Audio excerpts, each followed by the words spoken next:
నమస్కారం సిటీ వార్తలకు స్వాగతం. ముందుగా ముఖ్యాంశాలు.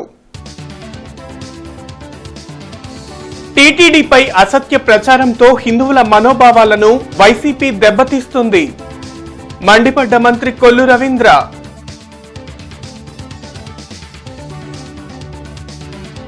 బీసీ ఇంటిగ్రేటెడ్ హాస్టల్ను పరిశీలించిన ఎమ్మెల్యే నసీర్.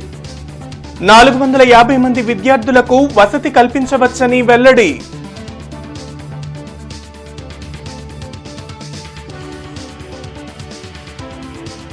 కార్పొరేట్లకు భూములు కట్టపెట్టేందుకు వక్ఫ్ చట్ట సవరణ బిల్లు.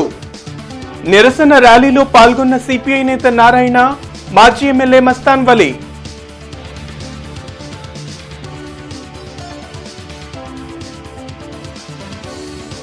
విడుదలైన ఇంటర్ ఫలితాలు. ఉత్తీర్ణత శాతంలో గుంటూరు జిల్లాకు 2వ స్థానం.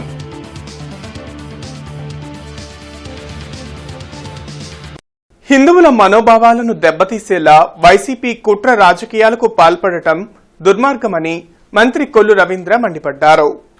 మంగళగిరిలోని టీడీపీ కేంద్ర కార్యాలయంలో మంత్రి కొల్లు రవీంద్ర మీడియాతో మాట్లాడారు.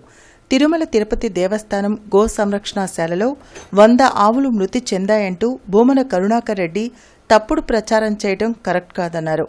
టీటీడీ ప్రతిష్టను దిగజార్చేందుకు వైసీపీ యత్నిస్తే సహించేది లేదన్నారు. గోమరణాల గురించి 100 ఆవులు చనిపోయినాయి అని చెప్పి ఒక తప్పుడు ప్రచారాన్ని వాళ్ళు చేస్తా ఉన్నారు. మామూలుగా గోశాలలో దాదాపు 2600 గోవులుంటే వృద్ధాప్యం వల్ల గాని, డెలివరీలో ఇబ్బందుల వల్ల గాని, వ్యాధుల వల్ల గాని యావరేజ్న ఒక 10 ఆవులు మరణిస్తూ ఉంటాయి. దాన్ని కూడా ఇవాళ ఒక తప్పుడు ప్రచారాలు చేయడానికి ప్రయత్నం చేస్తా ఉన్నారంటే మనం అందరం కూడా ఆలోచించాల్సినటువంటి విషయం. గడిచిన 3 నెలల్లో 40 ఆవులు మృత్యువాత పడితే అవన్నీ ఒకసారి చనిపోయినాయి, 100 ఆవులు చనిపోయినాయి అని చెప్పి తప్పుడు ప్రచారాలు చేస్తా ఉన్నారంటే ఎక్కడో చనిపోయినటువంటి ఆవుల ఫోటోలు తీసుకొచ్చి అవి చూపించి ప్రచారం చేయడానికి మరి దిగజారుతా ఉన్నారంటే ఇవాళ మనం అందరం కూడా ఆలోచించాల్సినటువంటి విషయం. ఈ రకంగా కులాల మధ్యన, మతాల మధ్యన, ప్రాంతాల మధ్యన కూడా చిచ్చు పెట్టి రాజకీయ లబ్ధి కోసం రాష్ట్రాన్ని దిగజార్చడానికి ప్రయత్నం చేసినటువంటి వైఎస్ఆర్ పార్టీ పన్నాగాల్ని పసికట్టాలని చెప్పి కోరుతా ఉన్నా. బిఆర్ స్టేడియం సమీపంలోని బీసీ ఇంటిగ్రేటెడ్ హాస్టల్ను ఎమ్మెల్యే నసీర్ అహ్మద్ పరిశీలించారు. టీడీపీ ప్రభుత్వ హయాంలో నిధులు కేటాయించి బిల్డింగ్ నిర్మాణానికి అనుమతులు ఇస్తే గత ప్రభుత్వం ఈ హాస్టల్ నిర్మాణ పనులను నిర్లక్ష్యం చేసిందని ధ్వజమెత్తారు. దాదాపు 450 మంది స్టూడెంట్స్ ఉండేలా ఈ బిల్డింగ్ నిర్మాణం పూర్తి చేయడం జరిగిందన్నారు. విద్యార్థులకు అన్ని మౌలిక వసతులు కల్పించినట్లు చెప్పారు. త్వరలోనే సీఎం చంద్రబాబు చేతుల మీదుగా హాస్టల్ భవనాన్ని ప్రారంభించేందుకు కృషి చేస్తున్నట్లు నసీర్ వివరించారు. కార్యక్రమంలో కార్పొరేటర్ ఎల్లవల అశోక్, బీసీ సంఘం నాయకులు వేములకొండ శ్రీనివాస్, ఆంజనేయ ప్రసాద్, కొండలు, దయారత్నం తదితరులు పాల్గొన్నారు. 1,45,00,000 రూపాయలతో ఈ 6 నెలల్లో దీన్ని పూర్తిగా అభివృద్ధి చేయడం జరిగింది. కొత్తగా ఇక్కడ కావాల్సినటువంటి అన్ని మౌలిక వసతులతో పాటు డ్రైనేజ్ కనెక్షన్స్ దగ్గర నుంచి, వాటర్ ఫెసిలిటీస్ దగ్గర నుంచి, రూముల పెయింటింగ్ దగ్గర నుండి, బయట లాన్ దగ్గర నుండి, అలాగే అనేక అవసరాలన్నీ కూడా టాయిలెట్స్ దగ్గర నుండి, స్టడీ రూమ్స్తో పాటు అన్నీ కూడా ఏర్పాటు చేసుకోవడం జరిగింది. దాదాపు ఈ హాస్టల్లో 450 మంది కంప్లీట్గా అకామిడేట్ చేసేటువంటి పరిస్థితులు ఉన్నాయి. తప్పకుండా ఈ హాస్టల్కి మంచి రోజులు వస్తూ ఉన్నాయి. పిల్లలందరూ కూడా చదువుకోవడానికి ఒక మంచి అట్మాస్ఫియర్లో, గతంలో కోడిగుడ్డు సత్రం ఈరోజు ఒక మంచి హాస్టల్గా రూపుదిద్దుకొని సాంఘిక సంక్షేమ హాస్టల్ ఈరోజు ఐసీహెచ్ఎస్ పూర్తి స్థాయిలో అభివృద్ధి చేసి ప్రజలకు అంకితం చేయడానికి గౌరవ ముఖ్యమంత్రి గారి టైం తీసుకొని దీన్ని ప్రారంభించుకునేటువంటి అవకాశాలు ఉన్నాయి. ఇంటర్మీడియట్ ఫలితాలు విడుదలయ్యాయి. First year, second year results ను ఇంటర్మీడియట్ బోర్డు విడుదల చేసింది. ఫస్ట్ ఇయర్లో 70%, సెకండ్ ఇయర్లో 83% ఉత్తీర్ణతను స్టూడెంట్స్ సాధించారు. రాష్ట్రంలో గుంటూరు జిల్లా పాస్ పర్సంటేజ్లో 2వ స్థానంలో నిలిచింది. సప్లిమెంటరీ పరీక్షలను మే 12 నుంచి 20వ తేదీ వరకు నిర్వహించనున్నట్లు ఇంటర్ బోర్డు ప్రకటించింది. ఉత్తమ ఫలితాలు సాధించిన విద్యార్థులకు మంత్రి నారా లోకేష్ అభినందనలు తెలిపారు. కార్పొరేట్లకు కట్టబెట్టేందుకు తీసుకువచ్చిన వక్ఫ్ చట్ట సవరణ బిల్లును వెంటనే రద్దు చేయాలని సిపిఐ డిమాండ్ చేసింది. గుంటూరులో సిపిఐ నిర్వహించిన నిరసన ర్యాలీలో సిపిఐ జాతీయ నాయకులు నారాయణతో పాటు మాజీ ఎమ్మెల్యే మస్తాన్ వలి పాల్గొన్నారు. రాజ్యాంగ ఆదేశిక సూత్రాలకు వ్యతిరేకంగా మోడీ ప్రభుత్వం వ్యవహరిస్తుందని సిపిఐ నేత నారాయణ, మాజీ ఎమ్మెల్యే మస్తాన్ వలి ధ్వజమెత్తారు. వక్ఫ్ బోర్డు చట్ట సవరణ బిల్లుకు వ్యతిరేకంగా సిపిఐ కార్యాలయం నుంచి మాయాబజార్ సెంటర్ వరకు నిరసన ర్యాలీ నిర్వహించారు. ఈ ర్యాలీకి ఇండియా కూటమి పార్టీలు మద్దతు ఇచ్చాయి. వక్ఫ్ చట్ట సవరణ బిల్లును దగ్ధం చేశారు. మైనార్టీలను బూచిగా చూసి వక్ఫ్ భూములను కార్పొరేటర్లకు కట్టబెట్టాలని మోడీ చూస్తున్నారని నారాయణ మస్తాన్వలి ఆరోపించారు. నక్సల్స్ పై దాడుల పేరుతో అటవీ భూములు కూడా కబ్జాకు గురయ్యే ప్రమాదం ఏర్పడిందని చెప్పారు. బీజేపీ నిరంకుశ పాలనకు వ్యతిరేకంగా దేశవ్యాప్తంగా పోరాటాలను ఉధృతం చేస్తామని హెచ్చరించారు. కార్పొరేట్లకు కట్టపెట్టాలని మోడీ చూస్తున్నారని నారాయణ మస్తాన్వలి ఆరోపించారు. కార్యక్రమంలో జంగాల అజయ్ కుమార్, మాల్యాద్రి, గని ఇతర నాయకులు పాల్గొన్నారు. సిపిఐ తరఫున రాజా కూడా పిటిషన్ వేశారు. సుప్రీం జరుగుతూ ఉంది. చూద్దాం ధర్మాసనం రాజ్యాంగానికి వ్యతిరేకంగా తీర్పిస్తుందా, రాజ్యాంగం అనుకూలంగా తీర్పిస్తుందా, ఇది అగ్ని పరీక్ష. రాజ్యాంగం అనుకూలంగా తీర్పియాలని మేము అనుకుంటున్నాం. ఎందుకంటే సుప్రీంకోర్టు కానీ అన్ని వ్యవస్థలు మనకు ఉండే 5 వ్యవస్థలు కూడా రాజ్యాంగం అనుకూలంగా ఉండేటివి, రాజ్యాంగం వ్యతిరేకంగా ఉండేవి. కాబట్టి రాజ్యాంగానికి అనుకూలంగా తీర్పియాల్సిన అవసరం ఉంటుంది. తీర్పిచ్చినప్పుడు ఈ మోడీ ప్రభుత్వం సంక్షోభంలో పడిపోతుంది. ఓటు బ్యాంకు రాజకీయాలతో తాన అధికార పదవిని, ప్రధానమంత్రి పదవిని కాపాడుకోవడం కోసం ఈ రకమైనటువంటి చిత్తులు ఎత్తులు వేస్తున్నటువంటి విధానానికి వ్యతిరేకంగా ఇవాళ సిపిఐ ఆధ్వర్యంలో దేశవ్యాప్తంగా తీసుకున్నటువంటి నిర్ణయంలో ఇండియా కూటమిలో భాగంగా మేమందరం కూడా సంఘీభావంగా ఇది ప్రజలు గ్రహించి రాబోయేటటువంటి రోజుల్లో ఇటువంటి నియంతృత్వ శక్తులను అరికట్టకపోతే ఈ దేశం ప్రజాస్వామ్యం ప్రమాదంలో పడబోతోంది. ఏదైతే నరేంద్ర మోడీ రాక్షస ప్రభుత్వాన్ని చర్మగీత పాడే విధంగా ఇవాళ రాష్ట్ర దేశంలో ప్రజలందరూ కూడా మమేకం అవ్వటం జరుగుతూ ఉంది. ఇవాళ ఒకటే అడుగుతా ఉన్నాం, ఈ దేశంలో అనేక పార్టీలు, అనేక రాజకీయ పార్టీలు ఉన్నప్పటికీ కూడా ఇవాళ ఏ రోజు కూడా ప్రజలను మభ్యపెట్టే విధంగా ఇవాళ వక్ఫ్ బోర్డు సవరణ చట్టాన్ని తీసుకొచ్చి ముస్లిం సామాజిక వర్గాన్ని ఒక మెప్పమేసే విధంగా ఇవాళ ఈ వక్ఫ్ బోర్డు అమెండ్మెంట్ బిల్ని ఏదైతే తీసుకొచ్చారో తక్షణమే రాష్ట్ర కేంద్ర ప్రభుత్వాలు మరోసారి పునరాలోచన చేసి దీన్ని వెంటనే ఉపసంహరించుకోవాలని చెప్పేసి తెలియజేస్తా ఉన్నాం. గుంటూరు డివిజన్ డిఆర్ఎంగా సుదేష్ణ సేన్ బాధ్యతలు స్వీకరించారు. పట్టాభిపురంలోని డిఆర్ఎం కాన్ఫరెన్స్ హాల్లో గుంటూరు డివిజన్ డిఆర్ఎంగా నూతనంగా బాధ్యతలు చేపట్టిన సుదేష్ణ సేన్ మీడియాతో మాట్లాడారు. సౌత్ కోస్టల్లో నాది మొదటి పోస్టింగ్ అని అన్నారు. గుంటూరు రైల్వే డివిజన్ అన్ని విధాల అభివృద్ధి చెందేందుకు కృషి చేస్తామని చెప్పారు. ఈ కార్యక్రమంలో రైల్వే అధికారులు పాల్గొన్నారు. I know I have a very challenging task before me because a lot of work has been done in Guntur division in the past financial year. We had a very nice DRM before me and the loading targets, as you know, has been met much beyond what was expected. I think our earnings were around 431 crores, good earnings were around 430 crores plus, which is a very, very good target and which is a very good achievement for the division. So going forward, we hope that we keep up those targets, keep up whatever pace has already been made, and we hope that we are able to get more new traffic, more innovative schemes. పాత గుంటూరు అగస్తేశ్వర స్వామి దేవాలయాన్ని MLA Naseer Ahmed సందర్శించారు. స్వామివారికి ప్రత్యేక పూజలు చేశారు. ఆలయంలోని బావినీరు కలుషితమవుతున్న కారణంగా నూతన బోర్వెల్ ఏర్పాటుకు ఆయన శంకుస్థాపన చేశారు. భక్తులకు ఇబ్బంది కలగకుండా ఆలయ అభివృద్ధికి చర్యలు చేపడుతున్నట్లు నసీర్ తెలిపారు. ఎమ్మెల్యే సత్వరమే స్పందించి బోర్ ఏర్పాటు చేసినందుకు కార్పొరేటర్ ఇరి ధనలక్ష్మి కృతజ్ఞతలు తెలిపారు. కార్యక్రమంలో ఇరి సాయి, కూటమి నాయకులు పాల్గొన్నారు. నిత్యం రద్దీగా ఉండేటువంటి దేవాలయంలో అనేక మౌలిక వసతులు అవసరమైనటువంటి పరిస్థితులు ఉన్నాయి. అందుకని ఎండోమెంట్ అధికారులు ముఖ్యంగా ఈఓ గారికి ఇక్కడ గ్రీనరీతో పాటు అవసరమైనటువంటి కార్యక్రమాలు వెంటనే ప్రారంభించాలని చెప్పి ఆదేశించడం జరిగింది. తప్పకుండా గుంటూరు నగరంలో ఉన్నటువంటి ప్రతి ఒక్క దేవాలయాన్ని కూడా సందర్శించి అవసరమైనటువంటి మౌలిక వసతులు ఎండోమెంట్స్ ఆధ్వర్యంలో ఎంతవరకు చేయగలుగుతాం, కామన్ గుడ్ ఫ్యాక్టర్ కింద వచ్చేటువంటి నిధుల్ని తీసుకొని వచ్చి దాదాపు గుంటూరు నగరంలో ఇప్పటికే ఒక 90 లక్షల రూపాయలతో 2-3 ఆలయాల్లో మరమ్మతులు చేసేటువంటి కార్యక్రమాన్ని వచ్చే నెలలో ప్రారంభించుకోబోతా ఉన్నాం. దాంతోపాటు మిగతా దేవాలయాల్లో కూడా అవసరమైనటువంటి కార్యక్రమం ముఖ్యంగా పారిశుద్ధ్యం కానీ, లైట్లు కానీ, అలాగే గ్రీనరీని కానీ మెయింటైన్ చేసేటువంటి కార్యక్రమాన్ని కూడా తప్పకుండా చేస్తామని చెప్పి కూడా ఈ సందర్భంగా తెలియజేస్తాం. ఎంతోమంది భక్తులు వస్తున్నటువంటి 11 శతాబ్దాలు దాటినటువంటి అగస్తేశ్వర స్వామి ఆలయానికి ఈరోజు మన తూర్పు నియోజకవర్గ శాసనసభ్యులు నజీర్ అహ్మద్ గారి చేత మా నీరుని మళ్ళీ ఆ మురికి నీరు అంటూ కలుస్తుంది కాబట్టి బోరు సహాయంతో జనరల్ ఫండ్తో మరి కమిషనర్ గారి డిఎంసి ద్వారా కొత్త బోరు వేసి మరి భక్తులకు ఆటంకం లేకుండా ఆ నీరు మరి స్వామివారికి అభిషేకానికి కానీ మరి భక్తులకు కానీ ఉపయోగపడేటట్టుగా చేసుకున్నందుకు మనందరికి కూడా చాలా శుభదినం అనుకుంటున్నాను. పర్మనెంట్గా ఒక బోర్ ఉండి స్వామివారికి ఆటంకం రాకూడదని చెప్పి చుట్టుపక్కల కూడా నీరు కలుషితం అవుతుంటే స్థానిక శాసనసభ్యులు నజీర్ గారికి చూపించడం జరిగింది. ఆ త్వరలో కూడా ఈ వెనకున్న చెరువును కూడా కొద్దిగా శుభ్రపరిచి నూతన కాలువలు కానీ నూతన రోడ్డు కానీ త్వరలో చేపిస్తానని చెప్పి స్థానికులు కూడా హామీ ఇవ్వడం జరిగింది. కిమ్స్ శిఖర హాస్పిటల్లో క్లిష్టమైన సర్జరీని విజయవంతంగా నిర్వహించారు. 50 ఏళ్ల మహిళ మెదడులోని 5 ట్యూమర్లను తొలగించి ఎలాంటి ఇబ్బందులు లేకుండా చేశారు. ఫిట్స్తో బాధపడుతున్న మహిళ బ్రెయిన్లో 500 గ్రాముల బరువున్న ట్యూమర్లను గుర్తించినట్లు KIMS Shikhara hospital director neuro surgeon doctor Lakshman తెలిపారు. అధునాతన టెక్నాలజీతో రోగికి విజయవంతంగా సర్జరీని చేసి డిశ్చార్జ్ చేసినట్లు చెప్పారు. ఈ కార్యక్రమంలో న్యూరాలజిస్ట్ డాక్టర్ ప్రదీప్ పాల్గొన్నారు. ఒక 50 years లేడీ, ఆవిడ ఒకసారి ఫిట్స్తో వచ్చారు. అయితే స్కానింగ్ తీయడంలో ఎంఆర్ఐ స్కాన్ తీస్తే బ్రెయిన్లో చాలా చోట్ల ట్యూమర్లు, అంటే ఒకే మనిషిలో 5 ట్యూమర్స్ ఉన్నాయన్నమాట.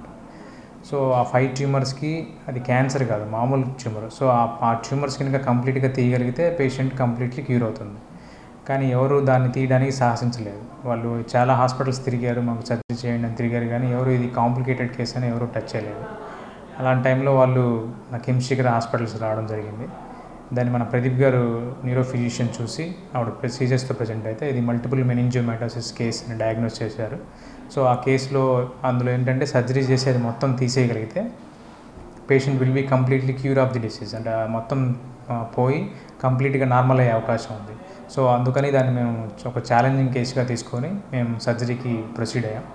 ఇప్పుడు కిమ్స్ శిఖర హాస్పిటల్స్లో మా neuro team, neuro physician doctor Pradeep Reddy, doctor Lakshman neuro surgeon నేను, అండ్ మంచి ICU team, critical care team, మేము అందరం కలిసి దీనికోసం కష్టపడి దీన్ని స్టేజ్డ్గా సర్జరీస్ చేసి కంప్లీట్గా ఆ పేషెంట్కి ఉన్న బ్రెయిన్లో ఉన్న 5 బ్రెయిన్ ట్యూమర్స్ అన్నింటినీ కంప్లీట్గా రిమూవ్ చేసి పేషెంట్ని సక్సెస్ఫుల్గా ఈరోజు డిశ్చార్జ్ చేయబోతున్నాము.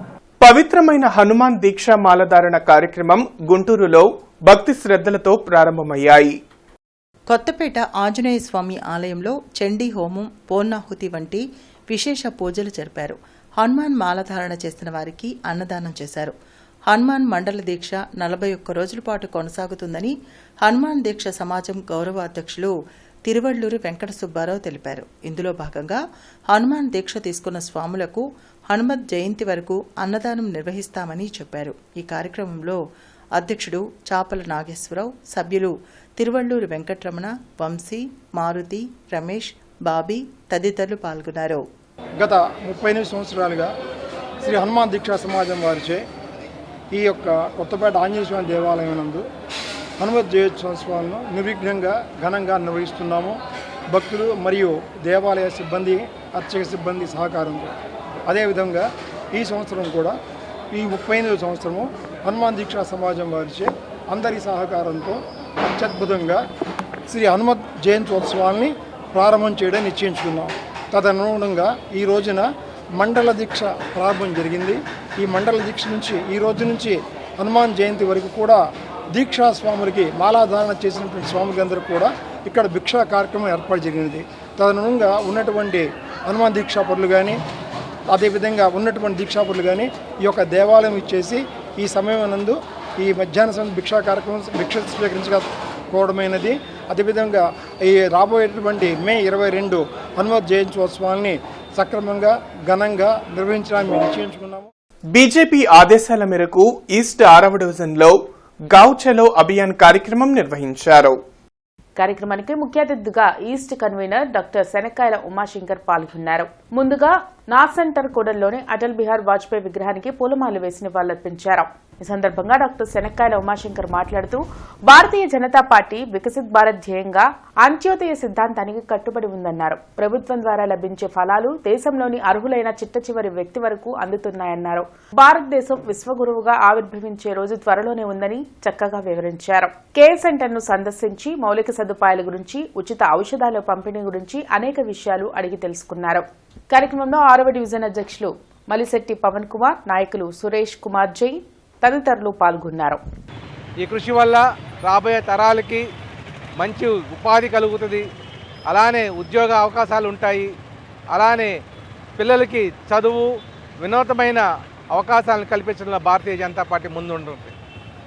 ఏదైతే మేము కట్టుబడి ఉన్నామో ఇక్కడ డబుల్ ఇంజన్ సర్కార్ యొక్క ఫలితాలు ఆంధ్రప్రదేశ్ ప్రజలందరికీ అందించడానికి భాగంగా ఈ గావ్ చలో ప్రోగ్రాన్ని మేము ఉపయోగించుకొని ప్రతి ఒక్కరికి ఏ అయితే పథకాలు ఉన్నాయో వాటి గురించి వివరించి వాటి ఫలితాలని కూడా వాళ్ళు పొందేటట్టుగా మేము మా యొక్క కంకణం కట్టుకొని మేము పనిచేస్తాం.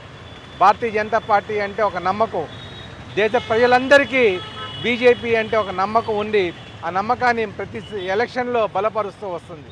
ఇదే నమ్మకాన్ని మేము స్ఫూర్తిగా తీసుకొని ముందుకెళ్ళి ప్రజల యొక్క నమ్మకాన్ని మరింత కైకొని ఆక్స్ఫోర్డ్ జూనియర్ కాలేజ్ స్థాపించిన సంవత్సరంలోనే ఇంటర్మీడియట్ పరీక్షల్లో అత్యుత్తమ ఫలితాలు సాధించామని డైరెక్టర్ విజయభాస్కర్ రెడ్డి తెలిపారు. చంద్రమౌళి నగర్లోని ఆక్స్ఫర్డ్ ఐఐటి, జేఈఈ, నీట్ అకాడమీలో జరిగిన మీడియా సమావేశంలో అధినేత ఫ్రాన్సిస్ రెడ్డి, సీఈఓ సన్నీ హ్యాండ్రిక్స్, డీన్ మురళీకృష్ణారెడ్డి పాల్గొన్నారు. ఈ సందర్భంగా చైర్మన్ ఫ్రాన్సిస్ రెడ్డి మాట్లాడుతూ ఆక్స్ఫర్డ్ కాలేజీ స్థాపించిన సంవత్సర కాలంలోనే 97% ఉత్తీర్ణత సాధించామని చెప్పారు. ఈ సందర్భంగా డీజీఎం శేషగిరిబాబు, ఏజీఎం ఏడుకొండలు, ప్రిన్సిపల్, అధ్యాపక బృందానికి అందరికీ శుభాకాంక్షలు తెలిపారు. సో కాలేజ్ స్థాపించి 1 year అయింది, అయినా కూడా ఇట్లాంటి అద్భుతమైన ఫలితాలు సాధించారు students. So we'd like to congratulate every student who is present here for the tremendous result. It's really outstanding. అది నేను మాటల్లో చెప్పలేను. Very solid result. అదేదో ఒక స్టూడెంట్కి వచ్చింది కాదు, అనేక మంది స్టూడెంట్స్ 42 స్టూడెంట్స్కి 460 అండ్ అబోవ్ రావటం అనేది అది నిజంగా సంచలనం. Firstly thanks to CEO sir, dean sir, director sir, AGM sir and all the staff. వాళ్ళందరి సపోర్ట్ అండ్ గైడెన్స్ వల్లే ఇంత మంచి స్కోర్ తెచ్చుకున్నాము అండ్ స్ట్రెస్ ఫ్రీ ఎడ్యుకేషన్ అందిస్తుంది ఆక్స్ఫర్డ్. మా ఎస్ఎల్స్ మా హార్డ్ టైమ్స్లో మాకు ఏ డౌట్ వచ్చినా కూడా ప్రతి చిన్నది ఎక్స్ప్లెయిన్ చేస్తూ వచ్చారు. అండ్ మాకు రిలాక్సేషన్ కోసం అండ్ మమ్మల్ని ఇంకా ఉత్సాహపరచడం కోసం మా Sunny sir, our CEO sir. Goya silver jewellery showroom 11వ బ్రాంచ్ ను గుంటూరులో హీరోయిన్ సంయుక్త మీనన్ జ్యోతి ప్రజ్వలన చేసి ప్రారంభించారు. లక్ష్మీపురం మెయిన్ రోడ్లో గోయా సిల్వర్ జ్యువెలరీ షోరూం ప్రారంభోత్సవ కార్యక్రమంలో హీరోయిన్ సంయుక్త మీనన్ పాల్గొన్నారు. అనంతరం ఆమె మీడియాతో మాట్లాడారు. గోయా సిల్వర్ జ్యువెలరీ షోరూం ప్రారంభోత్సవంలో పాల్గొనేందుకు సంతోషంగా ఉందని అన్నారు. నేటి యువత అందంగా కనిపించేందుకు ఈ జ్యువెలరీ ఎంతో ఉపయోగకరంగా ఉంటుందని అన్నారు. ఈ గోయా సిల్వర్ జ్యువెలరీ షోరూంలో మంచి కలెక్షన్స్, మంచి ఆఫర్లు ఉన్నాయని ప్రతి ఒక్కరూ ఉపయోగించుకోవాలని కోరారు. ₹1,00,000 సిల్వర్ జ్యువెలరీ కొనుగోలు చేస్తే 50,000 డైమండ్ నెక్లెస్, ఇయర్ రింగ్స్ తో సహా ఉచితంగా పొందవచ్చని ప్రొప్రైటర్ ప్రియాంక తెలిపారు. ఈ కార్యక్రమంలో ప్రొప్రైటర్లు వేములూరి రాజా కుమార్, లక్ష్మి, రవితేజ తదితరులు పాల్గొన్నారు. You know how the prices are shooting up and people have that fear of budget and every woman want to dress up well. So obviously if you get such kind of jewelry, very beautiful, designed very well, that too all kind of jewelry, traditional jewelry unnai, polki jewelry unnai, like with all types of jewelry which can be used for weddings, engagements, sangeet and what not. So definitely I am in awe of the brand and good job for this wonderful concept. I'm very sure this is going to grow more. Obviously ఇది మనం inauguration చేస్తున్న 11th showroom anamata. Obviously it will go to hit 50, I would say, in the near future with the acceleration with which you are going on. That's it. Thank you so much. ఇంత bridal jewellery డిజైన్స్తో లేదు and మా particular target అంతా is brides and వాళ్ళని happy చేయాలి and బ్రైడ్సే కాదు ఒక ఒక వెడ్డింగ్కి వెళ్ళి అందరికీ it's an event based jewellery.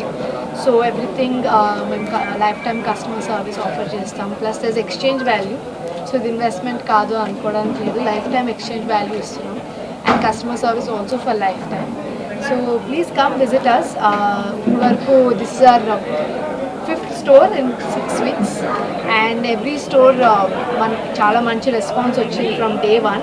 Since we opened doors, it's been doing well. So గుంటూరులో కూడా అదే ఎక్స్పెక్ట్ చేస్తాం. వార్తలు ముగించే ముందు ముఖ్యాంశాలు మరోసారి. టీటీడీపై అసత్య ప్రచారంతో హిందువుల మనోభావాలను వైసీపీ దెబ్బతీస్తుంది. మండిపడ్డ మంత్రి కొల్లు రవీంద్ర.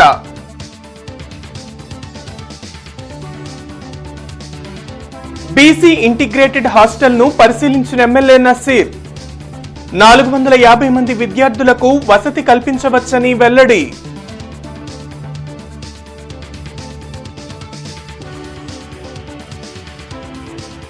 కార్పొరేట్లకు భూములు కట్టపెట్టేందుకు వక్ఫ్ చట్ట సవరణ బిల్లు. నిరసన ర్యాలీలో పాల్గొన్న సిపిఐ నేత నారాయణ, మాజీ ఎమ్మెల్యే మస్తాన్ వలి.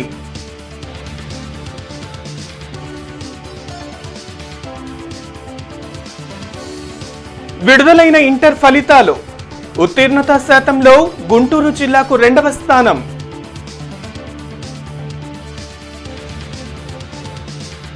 సిటీ న్యూస్ సమాప్తం. నమస్కారం.